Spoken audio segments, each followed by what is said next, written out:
The year 2347 brought humanity something they had dreamed about for centuries. The stars were no longer empty. A message arrived at Earth's Deep Space Monitoring Station, and it changed everything. The message came from something called the Galactic Council, and it was an invitation. Humanity was being asked to join a community of 47 different alien civilizations that had existed for over 3,000 years. The news spread across Earth like wildfire, and within days the entire planet was talking about what this meant for their future. Captain Daniel Hayes received his orders 3 weeks after the first contact. He was to command the Valiant, Earth's most advanced warship, and take it to a place called Praxis 7. This was where the Galactic Council held their meetings, and humanity was about to attend its first one. Daniel was a veteran of the Earth Defense Force with 20 years of service. He had fought in the colony wars and survived the Mars Rebellion. He was calm under pressure and known for making smart decisions when things got difficult. Standing beside him on the bridge was Commander Lisa Morgan, his tactical officer. Lisa was sharp and quick-thinking, always 3 steps ahead in any combat situation. She had earned her position through merit and grit, not connections or politics. The third member of their delegation was Ambassador Kevin Brooks. Kevin was a diplomat who had spent 15 years negotiating treaties between Earth's various nations. He knew how to read people and situations. He understood that this meeting with the Galactic Council was about more than just saying hello. This was about finding out where humanity stood in a universe that was much bigger and older than they had imagined. The journey to Praxis 7 took 2 weeks through faster-than-light travel. When the Valiant dropped out of jump space, the crew got their first look at the Council station. It was massive beyond anything humans had built. The station was shaped like a flower with dozens of petals spreading out from a central hub. Each petal was the size of a small city. Ships from different alien species moved in and out of docking bays, and the whole structure glowed with soft blue light. Daniel had seen many impressive things in his career, but this made Earth's space stations look like toys. They docked at a designated bay and were met by an escort of Council security. The aliens were tall, much taller than humans, with skin that looked like it was made of crystal. They moved with grace and spoke through translators that made their voices sound musical. These were Valkyrians, one of the founding members of the Council. They led the human delegation through corridors filled with beings from species Daniel could never have imagined. Some walked on 2 legs, others on 4 or 6. Some flew through the air using wings or technology. Some looked almost human, while others were so different that Daniel had trouble understanding what he was looking at. The council chamber was a vast circular room with seating arranged in rising tiers. At the center was a platform where speakers could address the entire assembly. The chamber was already full when the humans entered. Thousands of aliens watched as Daniel, Lisa, and Kevin walked to their designated spot. The attention was overwhelming, but Kevin kept his face calm and professional. He had prepared for this moment his entire adult life. High Chancellor Zethkor of the Valkyrians called the session to order. His voice filled the chamber without any need for amplification. He welcomed humanity to the council and spoke about the importance of unity among civilized species. Then he introduced military coordinator Shisera, a member of the Draconid race. The Draconids were reptilian, with scales that shimmered in shades of green and gold. Shisera's eyes were sharp and calculating as she studied the human delegation. What came next surprised everyone from Earth. This was not just a welcome ceremony. The council had a problem and they needed help solving it. Shisera explained that an enemy called the Kryn Swarm had been attacking council territories for 8 months. The swarm was unlike anything the council had faced before. They attacked in massive numbers and showed no fear of death. Their ships were biological, grown rather than built, and their soldiers were insect-like creatures that could survive in the vacuum of space. The Council's forces had tried everything to stop the swarm. They used energy shields, automated defense systems, and advanced weapons. Nothing worked for long. The Kryn adapted too quickly and kept coming no matter how many they lost. Dozens of colonies had already fallen and millions of civilians had been evacuated. The Council was running out of options and needed fresh ideas. Zethkor turned his attention to the humans. He said that joining the Council came with responsibilities. Every member species contributed to the common defense. Humanity would need to prove they could help.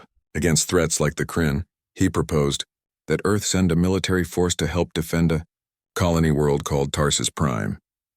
Intelligence suggested the swarm would attack there within weeks. If humanity could help save Tarsus Prime, they would earn their place in the council. Kevin looked at Daniel and Lisa. They had discussed this possibility during the journey. Earth's military was strong by human standards, but they had no idea how they compared to alien forces with thousands of years of advancement. Still, this was their chance to show what humanity could do. Kevin stood and addressed the council. He said that Earth would be honored to help defend Tarsus Prime. Humanity understood the value of standing together against threats. They would send their best soldiers and do everything possible to protect innocent lives. Around the chamber, aliens exchanged looks. Some seemed impressed by the quick acceptance. Others appeared skeptical. A few looked amused, as if they had just watched children volunteer for a task they did not understand. Shisra's expression was unreadable, but her tail moved in a way that Daniel's translator indicated meant doubt. After the session ended, Daniel and Lisa met privately with several council military officers. What they learned was disturbing.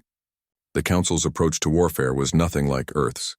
These aliens had sophisticated technology and brilliant tactics, but they were terrified of casualties. Their entire military doctrine was built around minimizing losses. Soldiers were considered too valuable to risk in direct combat. Instead, they relied on drones, shields, and automated systems. When those failed, they retreated and abandoned territory rather than fight battles that might cost lives. Daniel realized something important in that moment. The council had invited humanity to join them, but they had no idea what they were really getting. These aliens had forgotten something that humans knew in their bones. Sometimes you had to stand and fight even when the odds were bad. Sometimes you had to risk everything to protect what mattered. The council was about to learn what happened when humans entered a battlefield. They were about to discover that fear and courage were not opposites. They were partners, and humanity had learned to dance with both. The message from the Galactic Council reached Earth 3 days after the meeting at Praxis 7. Ambassador Kevin Brooks had sent detailed reports about what humanity was facing. The Kryn swarm was real, dangerous, and heading toward Tarsus Prime. Earth needed to send its best soldiers, and they needed to send them fast. The United Earth Defense Force began mobilizing immediately. Within 48 hours, they had selected the 3rd Marine Battalion for the mission. This unit had a reputation for handling impossible situations. They had fought in every major conflict over the past decade and always completed their objectives. Colonel Jake Morrison was given command of the operation. Jake was 42 years old with a face that showed every battle he had ever fought. He had scars on his arms from plasma burns and a permanent limp from a drop pod crash that should have killed him. His soldiers respected him because he never asked them to do anything he would not do himself. When Jake gave an order, people followed it without question. He spent 2 days reviewing everything the council had shared about the Kryn. The information was detailed but also troubling. These creatures fought like nothing humans had encountered before. They had no fear and no sense of individual survival. They existed only to swarm and consume. The battalion consisted of 800 soldiers divided into 4 companies. Lieutenant Amy Foster commanded 2nd Company, which had 200 men and women under her leadership. Amy was 29 and had risen through the ranks faster than almost anyone in the Defense Force. She was smart, tough, and had an instinct for reading battlefields that her instructor said was almost supernatural. Her soldiers called her boss, and they meant it with respect. Sergeant Chris Palmer was one of her best squad leaders. Chris had done 5 tours in the outer colonies and had seen combat that most people only had nightmares about. He was calm, methodical, and absolutely reliable when things went wrong. The battalion boarded transport ships and made the jump to Tarsus Prime. The journey took 9 days, and Jake used every minute to prepare his people. They studied the Kryn tactics, practiced urban warfare drills, and made sure every weapon was checked 3 times. When they finally arrived at Tarsus Prime, they found a world that was beautiful and terrified at the same time. The planet had oceans of deep blue and continents covered in cities that blended organic architecture with advanced technology. The main colony held 5 million civilians, and all of them knew the Kryn were coming. The Council's defensive forces were already in position when the humans landed. General Vordon of the Chirix species was in command of all military operations. The Chirix were insectoid beings that stood on 4 legs and had multiple arms for manipulating tools and weapons. Vordon was a veteran commander with 3 centuries of experience. He greeted Colonel Morrison with courtesy but also cleared out. The general had read reports about human military capabilities and he was not impressed. Humans had basic kinetic weapons, simple armor, and tactics that seemed primitive compared to Council standards.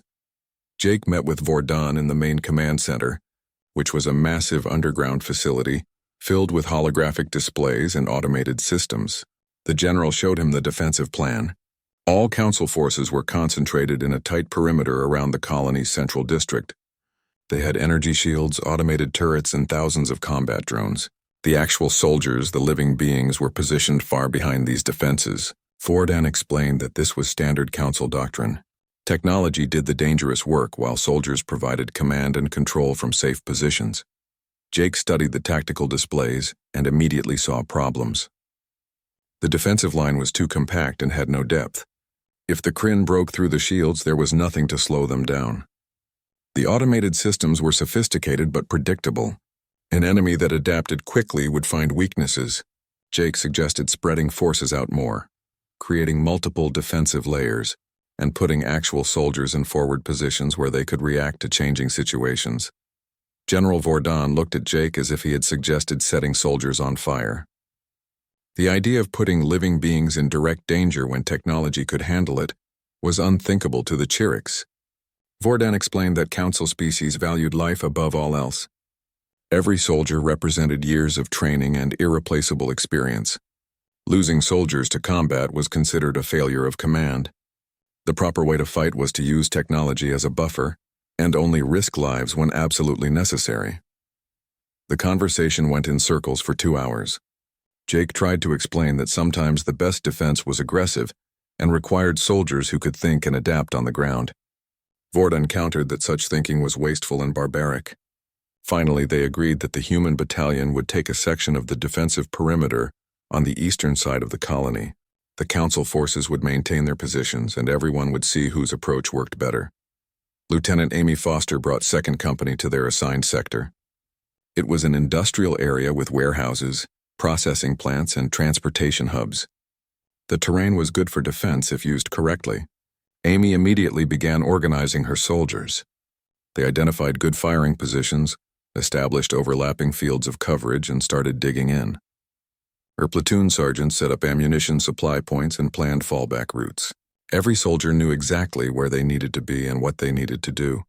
The Valkyrian unit assigned to the adjacent sector watched the humans with fascination and confusion.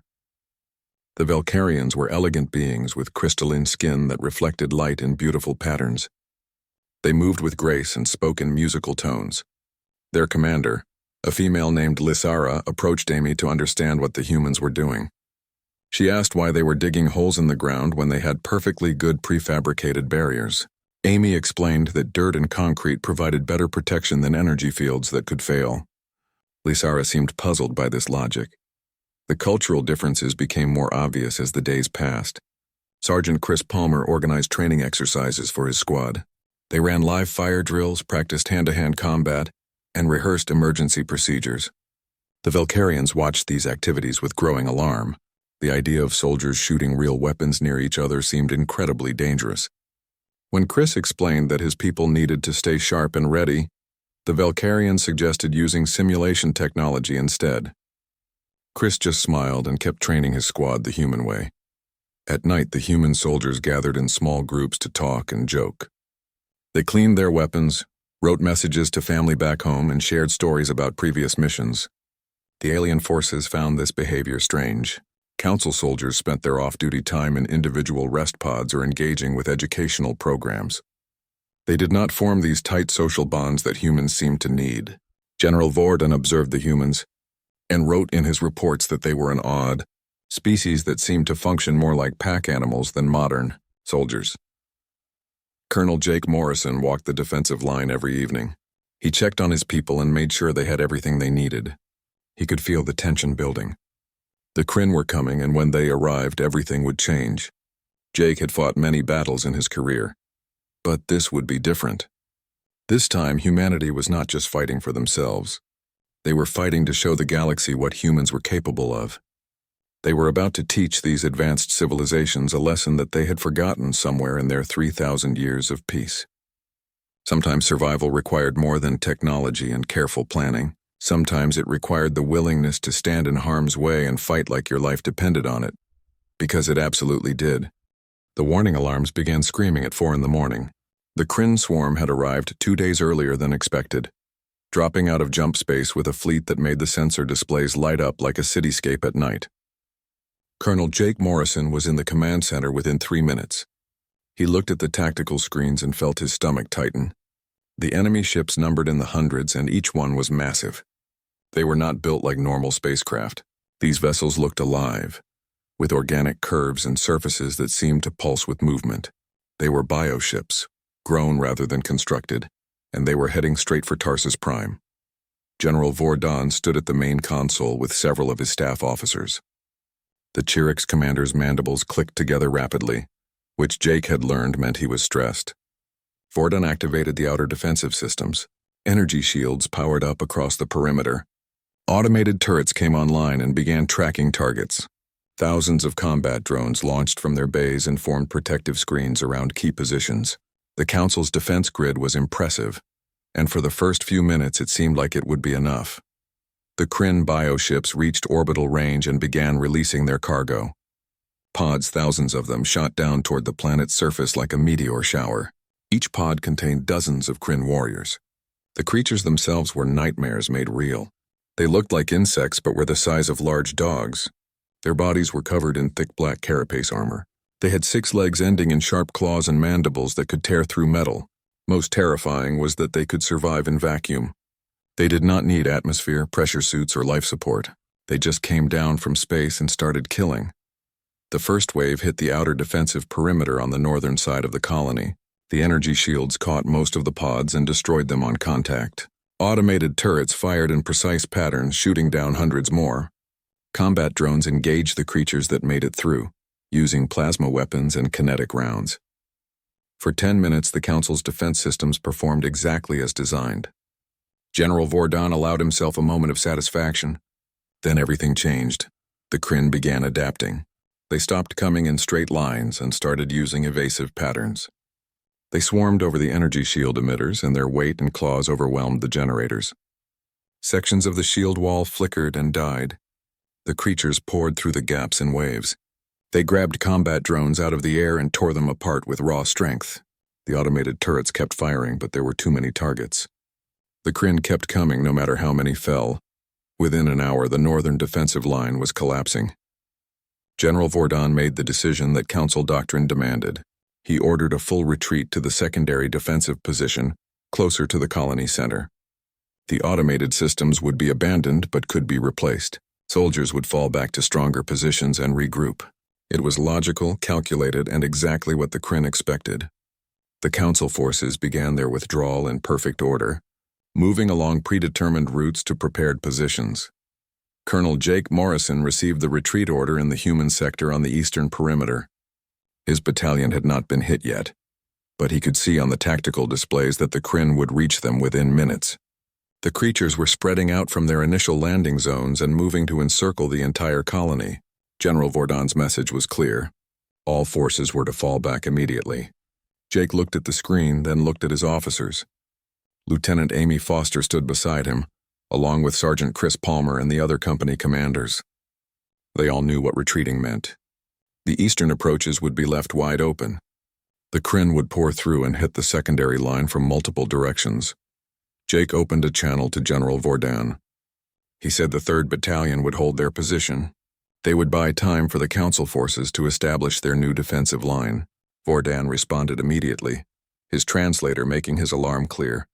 He said holding the position was suicide. The humans would be overrun and killed. Jake thanked the general for his concern but repeated that his battalion was staying. He closed the channel before Vordan could argue further. Amy Foster smiled despite the situation. She asked Jake if he was sure about this. Jake said no, he was not sure, but it was what needed to be done. Someone had to slow down the Kryn, and human soldiers were good at standing their ground. Amy nodded and went to prepare her company. Chris Palmer gathered his squad leaders and gave them their final instructions. Every soldier in the 3rd Battalion understood what was happening. They were not retreating. They were not running. They were going to hold this line against an enemy that outnumbered them by thousands to one. The Kryn hit the human sector 30 minutes later. The creatures came in a black wave that covered the ground like a living carpet. They screeched and clicked as they ran, making sounds that hurt human ears even through helmet audio filters. Amy Foster's second company held the main industrial complex on the left flank. She had positioned her soldiers in the warehouses and on the rooftops. Every weapon was aimed and ready. Every soldier had extra ammunition within arm's reach. When the Kryn came within range, Amy gave the order to fire. The sound was incredible. 200 human rifles opened up at once, firing disciplined bursts that cut into the Kryn wave like a scythe through grass. The creatures fell by the dozens, then by the hundreds. Grenade launchers added their deeper voices to the chorus. Heavy machine guns created zones where nothing could survive. The Kryn kept coming despite their losses. They climbed over their own dead and charged forward without hesitation. Amy's soldiers kept shooting, kept fighting, kept holding their ground. Sergeant Chris Palmer's squad was positioned in a transportation hub with good cover and excellent sight lines. Chris had set up interlocking fields of fire with the two squads on either side of him. When the Kryn reached their sector, they ran into a kill zone that was perfectly prepared. Chris called out targets calmly while firing his own weapon. His soldiers worked like a machine, each one covering specific areas and supporting each other. When one soldier needed to reload, another stepped up to fill the gap. It was textbook infantry tactics executed under the worst possible conditions. The battle went on for hours. The Kryn adapted and tried new approaches. They tunneled under buildings and came up behind human positions. They climbed walls and dropped from above. They used their dead as shields and pushed forward relentlessly. The humans adapted right back. They collapsed tunnels with explosives. They set up firing positions to cover vertical approaches. They fell back when positions became untenable, and then counterattacked to retake them. The line bent and shifted but never broke. In the Council Command Center, General Vordon watched the tactical displays with disbelief. The human sector should have fallen in minutes. Instead, it had been holding for 3 hours. His sensors showed that the 3rd Battalion had taken heavy casualties. Many soldiers were wounded and some were dead. Yet the survivors kept fighting with the same intensity they had shown at the start. The Kryn were actually starting to avoid the human sector, moving around it to find easier paths into the colony. Commander Lysara of the Velcarians stood beside Vordon, watching the same displays. She had been studying human communications and behavior since they arrived. Now she was listening to the radio traffic from the battlefield. The humans were encouraging each other, coordinating attacks and checking on wounded comrades even while under fire. They fought as a unit, but also as individuals who cared about each other. Lysara realized something that shook her understanding of warfare. These humans were not fighting because they had to. They were fighting because they chose to. They had looked at impossible odds and decided those odds did not matter. The 7th hour of battle marked a change that nobody expected. The Kryn swarm began showing something that the Council scientists thought was impossible for a hive mind species. They were showing hesitation. The black waves of creatures that had thrown themselves at the human positions without pause were now approaching more carefully. They probed defenses instead of charging blindly. They pulled back when they took heavy losses instead of pushing through. The hive mind had encountered something it did not understand, and that confusion was spreading through the entire swarm. Colonel Jake Morrison saw the shift on his tactical display. The pressure on his battalion's positions was easing slightly. The Kryn were still attacking, but their coordination was breaking down. Some groups charged while others held back. Some retreated while others advanced. It was chaos, and chaos was something humans knew how to exploit. Jake opened communications to all company commanders. He told them to prepare for a counterattack. They were not just going to hold anymore. They were going to push forward and take back ground. Lieutenant Amy Foster received her orders and felt a surge of energy despite her exhaustion. Her company had been fighting for 7 straight hours. Her soldiers were tired, low on ammunition, and many were wounded. But they were still standing, still fighting, and still ready for more. Amy gathered her platoon leaders and laid out the plan. They would advance in 3 waves using fire and movement tactics to clear the industrial complex block by block. The objective was a Kryn bioship that had landed half a kilometer away. If they could destroy it, they would cut off reinforcements to this entire sector. Sergeant Chris Palmer took point with his squad. Chris had been fighting since the battle started, and his uniform was covered in dirt, blood, and worse things. His helmet display showed ammunition at 30%, but that would have to be enough. He checked on his soldiers. They were in rough shape but still operational. One private had a bandaged arm. Another had a limp from a close encounter with Kryn claws. They all nodded when Chris asked if they were ready. There were no complaints, no hesitation. They trusted their sergeant, and they trusted each other. The counterattack began with artillery fire. Human mobile guns that had been carefully positioned in rear areas opened up, dropping shells on Kryn concentrations ahead of the advancing infantry. The explosions tore through the creatures, clearing paths for the soldiers to move forward. Amy's company pushed out of their defensive positions and began advancing. They moved in short rushes, one squad providing covering fire while another moved, then switching roles. It was basic infantry tactics, but executed with precision that came from training and experience. The Kryn tried to respond, but their confusion worked against them. Some groups charged the advancing humans and ran into concentrated fire that cut them down.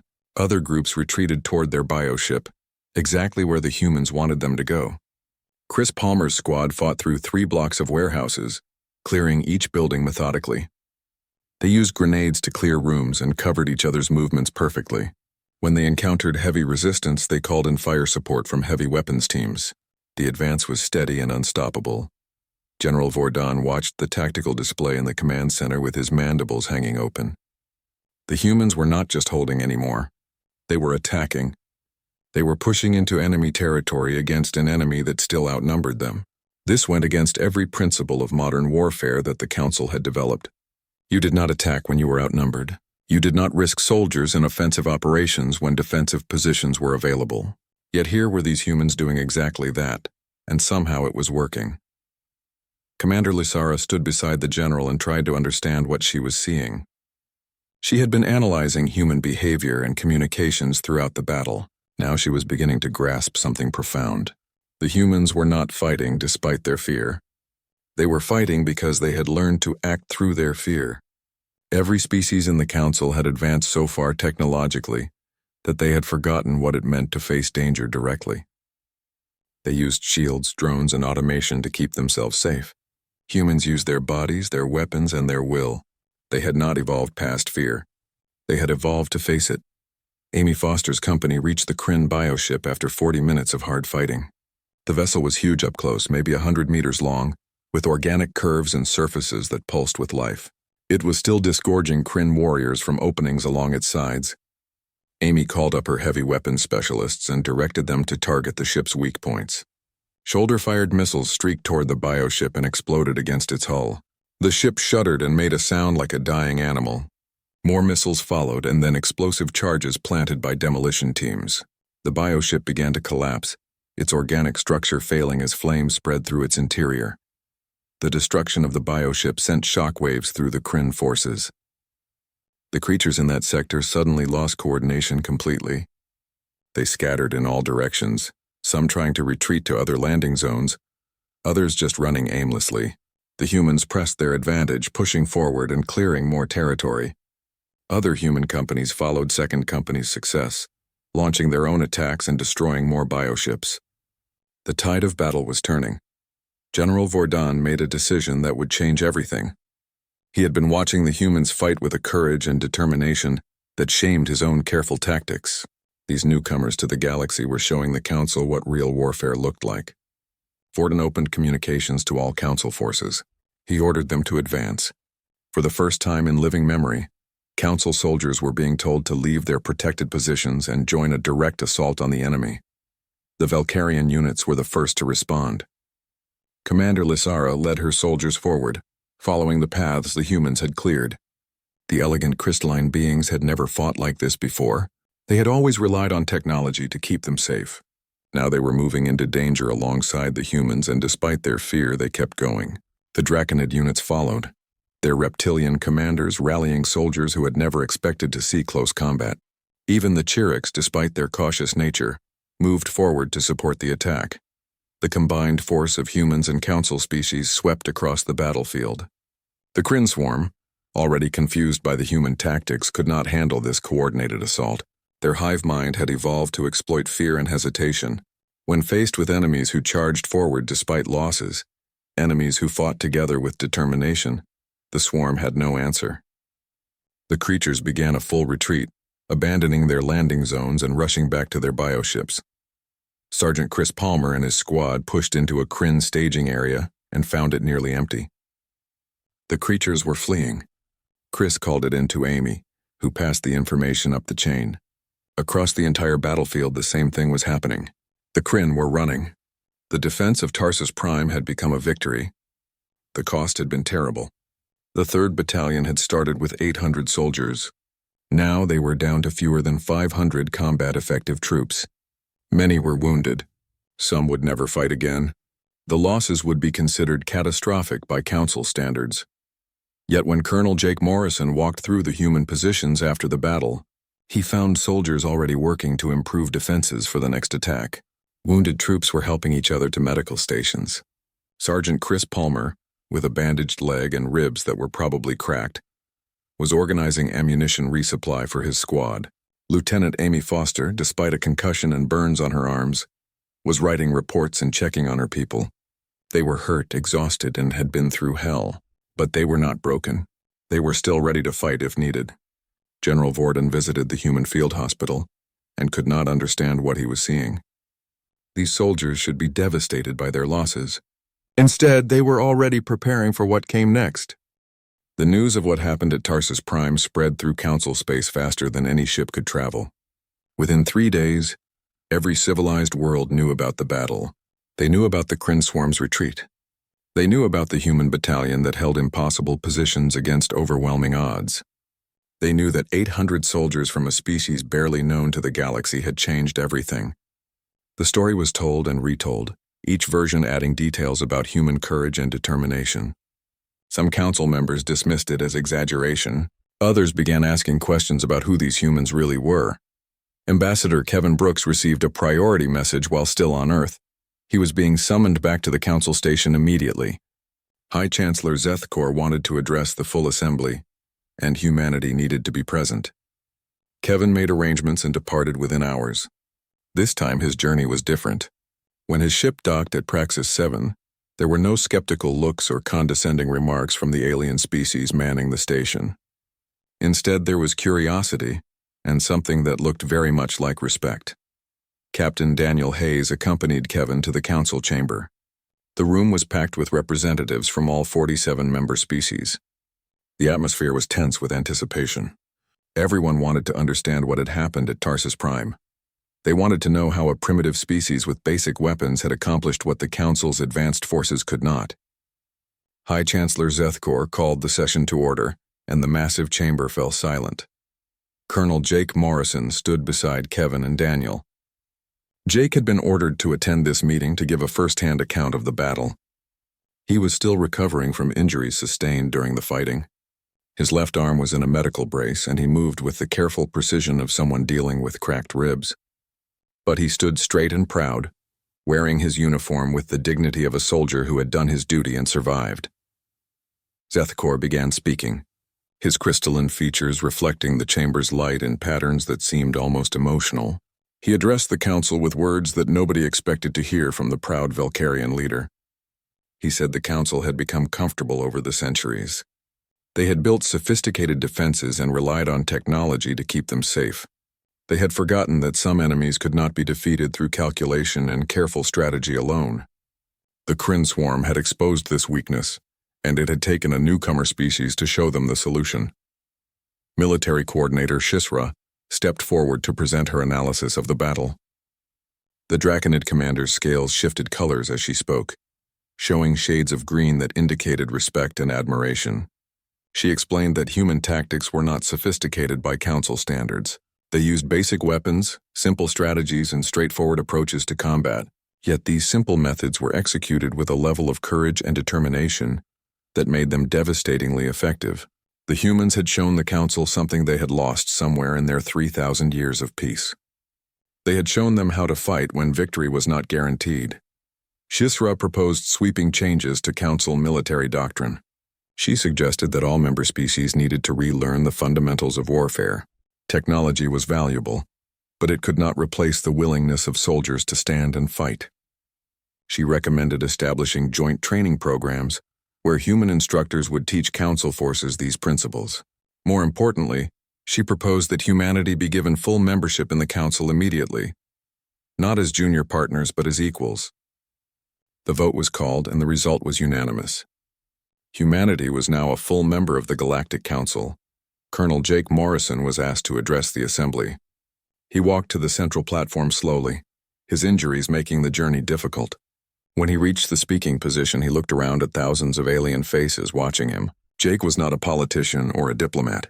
He was a soldier who had spent his life fighting, but he understood that this moment required words, not weapons. He began speaking in a voice that was quiet, but carried authority earned through decades of service. Jake told the council that humans were not special. They were not braver or stronger than any other species. What made them different was their history. Humanity had climbed out of caves on a dangerous world full of predators and disasters. They had survived plagues, wars, famines, and near-extinction events. Fear was their constant companion from the moment they became aware enough to understand death. But they had learned something crucial over those thousands of years. Fear was not something to be eliminated or hidden behind technology. Fear was information that needed to be acknowledged and then overcome. He explained that human soldiers were not fearless. They were terrified during combat just like anyone would be, but they had trained themselves to act despite that fear. They fought for each other, for the people who could not fight for themselves, and for principles that transcended personal survival. Jake said that the council species had built something beautiful in their 3,000 years of cooperation. They had created peace, prosperity, and advancement beyond anything humans had achieved, but in building that perfect society, they had forgotten one truth. Sometimes peace had to be defended with blood, and sometimes the only way to protect what you loved was to risk everything. The chamber was completely silent when Jake finished speaking. Then something unprecedented happened. The council representatives began making gestures of respect according to their various cultures. The Velcarians touched their foreheads. The Draconids lowered their heads. The Tyrix clicked their mandibles in patterns that meant honor and recognition. Species that had never shown such respect to anyone were acknowledging that this human soldier had taught them something vital. Ambassador Kevin Brooks negotiated the details over the following days. Human military advisors would be assigned to every council fleet. The 3rd Marine Battalion would be expanded and officially designated as the council's rapid response force. Most importantly, humanity would take a leading role in the ongoing war against the Kryn swarm. The galaxy needed what humans could provide, not just weapons or tactics, but the understanding that some things were worth fighting for no matter the cost. Captain Daniel Hayes prepared the Valiant for departure from Praxis 7. This time, his ship was not alone. A fleet of council vessels accompanied him, all requesting to train with human forces and learn their methods. Daniel stood on the bridge watching the alien ships fall into formation around the Valiant. Commander Lisa Morgan stood beside him, and she commented that the galaxy was about to change in ways nobody could predict. Daniel agreed, but said the change was necessary. The Kryn were still out there, but now they faced something new. They faced a united force that included a species who had never forgotten how to fight. Lieutenant Amy Foster received her promotion to captain while still recovering from her injuries on Tarsus Prime. She was given command of a new vessel called the Starbound, named specifically to honor humanity's journey to the stars. Her crew would be mixed, including humans and volunteers from a dozen council species. All of them wanted to learn from the soldiers who had held the line when everyone else retreated. Amy stood on her new ship's bridge and looked at the faces around her. Some were human, some were alien, but all of them shared something now. They understood that courage was not the absence of fear, but the decision to act despite it. Sergeant Chris Palmer stayed with the 3rd Battalion as it reorganized and prepared for future operations. He trained new recruits and taught classes to council soldiers who wanted to understand human infantry tactics. Chris never talked much about what happened at Tarsus Prime. When asked about the battle, he just said they did their jobs. But the aliens who trained with him saw something in his eyes and the eyes of all the human veterans. They saw the weight of experience, the knowledge that they had faced death and survived, and the quiet confidence that came from knowing they could do it again if necessary. The galaxy had changed because humanity entered the battlefield without the one thing that paralyzed every other species. They entered without the expectation that technology would keep them safe. They entered knowing they might die but choosing to fight anyway. The Kryn swarm was still a threat, but now it faced an enemy it had never encountered before. It faced soldiers who understood that sometimes the only way forward was to stand your ground, look death in the face, and refuse to back down. The stars had learned what courage truly meant, and nothing would ever be the same.